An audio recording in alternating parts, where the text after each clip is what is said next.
ईरानी लोग सत्ता परिवर्तन के लिए आवाज उठाएंगे? वे सत्ता परिवर्तन चाहते भी हैं या नहीं? तो बेसिकली उनको ऐसा शख्स चाहिए जो अमेरिका के स्ट्रेटेजिक प्रायोरिटीज को मद्देनजर रखते हुए ईरान की फॉरेन पॉलिसी को बदल दे। डोनाल्ड ट्रंप खुद अमेरिका की डेमोक्रेसी को कमजोर कर रहे हैं दिन ब दिन। उनसे ये उम्मीद नहीं की जा सकती कि वो ईरान में डेमोक्रेसी के लिए कुछ करेंगे। तो that is something we have to be clear. लेकिन जो ईरान की पब्लिक है वो यकीनन जो एक बहुत बड़ा तबका है ईरान का, they were against the Islamic Republic, खासतौर से यंग लोग जिन्होंने ईरान को पहले देखा नहीं बिफोर द खमेनी रिजीम।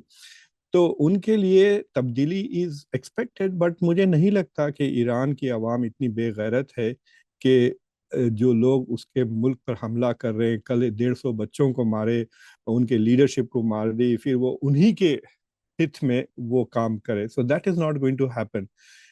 ये हो सकता है कि अगर अमेरिका टैक्टिकली सक्सेसफुल है, यानी अमेरिका जो ईरान की ballistic missile, nuclear program, IRGC की जो बिजनेसेस है, और आईआरजीसी की जो दूसरा इंफ्रास्ट्रक्चर, और उनके तकरीबन 2 लाख की फौज है आईआरजीसी, अगर इसको कमजोर कर देती तो there might be an opportunity कि कोई ऊपर उठे।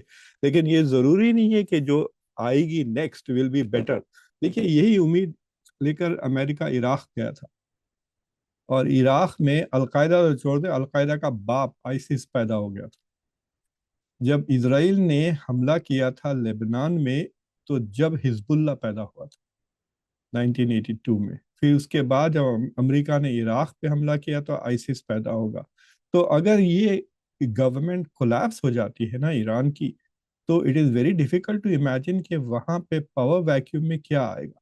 देखिए, जब कहते हैं कि बांग्लादेश में अमेरिका ने रेजिम चेंज कराया, तो हमको पता था, मुझसे पहले पूछते, मैं आपको एक ही सेंटेंस में कह देता कि अगर शेख हसीना को हटाए तो कौन आएगा, बीएनपी आ जाएगी, और वो हो गया।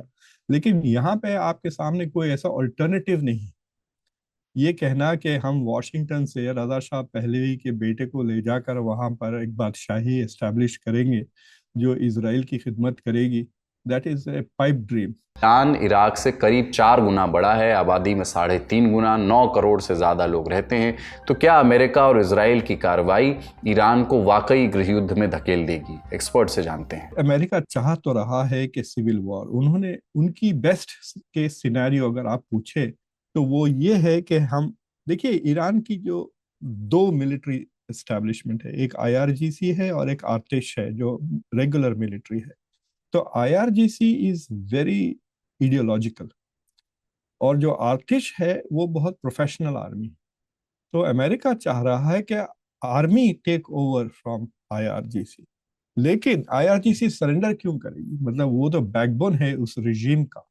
तो अगर आईआरजीसी कमजोर हो जाती है और कोई मिस कैलकुलेशन कर लेता है कोई ईरानियन जनरल इस उम्मीद से कि वो टेक ओवर कर लेगा, तो यकीनन सिविल वॉर हो सकता है।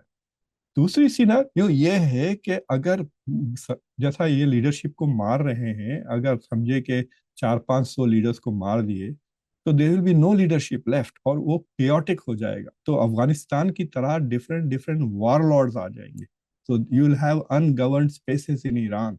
और देखिए, ये छोटी जगह नहीं है, 90 मिलियन की जगह है, 9 करोड़ की आबादी है। कंपेयर टू से अफगानिस्तान पे जब अमेरिका ऑक्यूपाई कर रहा था 3 करोड़ की आबादी थी, और इराक की तो 2 करोड़ की थी, right. This is 5 times bigger country, और बहुत सोफिस्टिकेटेड पब्लिक है। तो इनका जो रिस्पॉन्स रहेगा